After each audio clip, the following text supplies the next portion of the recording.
Lawyers, what was the best gotcha moment you ever experienced? When I served in the military, I never imagined that I'd find myself sitting at a defense table in a courtroom, facing accusations I knew were completely unfounded. Yet there I was, wearing my uniform under bright clinical lighting, flanked by my lawyer, as the prosecution laid out its case. The charges were serious, and I understood that even a baseless accusation could derail my career and tarnish my record. Still, I had confidence in my innocence and the truth. What I did not expect, however, was just how spectacularly the prosecution would misrepresent the facts.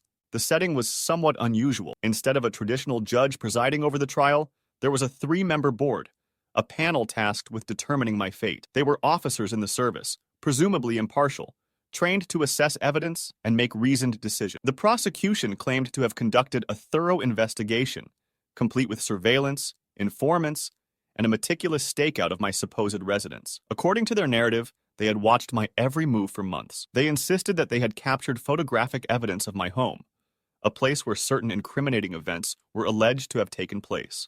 When the prosecutor announced they were entering a photo of my apartment into evidence, I tried to remain calm, though a sense of dread prickled at the back of my neck. After all, I didn't live in an apartment at all. I lived in a house. Still, maybe this was just a simple slip, a misunderstanding of the kind of residence I had. But as the image flashed onto a large screen for all to see, I nearly jumped from my seat. The apartment building depicted was entirely unfamiliar to me.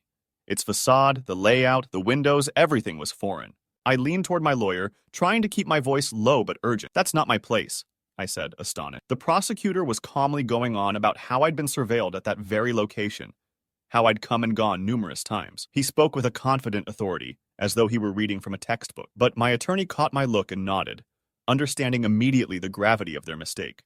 The prosecutor asked my lawyer if she wanted to object to the introduction of the photo. She paused deliberately, then replied, "I don't mind them entering it into evidence as long as they correctly identify what it actually is." There was a brief hush as the members of the panel processed her statement. One of them leaned forward and asked, "What's wrong with the listing?" My lawyer's response was direct and devastating for the prosecution. "That's not his apartment."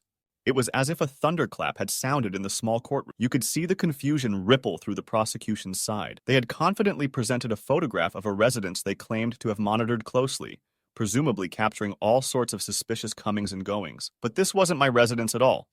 It belonged to my ex-wife. I had never lived there, never even spent a night there. It was a completely different location from my own home. The prosecutor's credibility began to unravel rapidly. If they'd staked out the wrong place, what else had they gotten wrong? The members of the panel looked suspicious, their previous neutrality now tinged with disbelief. The prosecution tried to recover, but the damage was already done. To make matters worse, the main witness the prosecution relied upon had given a detailed account of visiting me at my house on the evening in question. She even named the subdivision she claimed to have visited, but that subdivision wasn't mine either.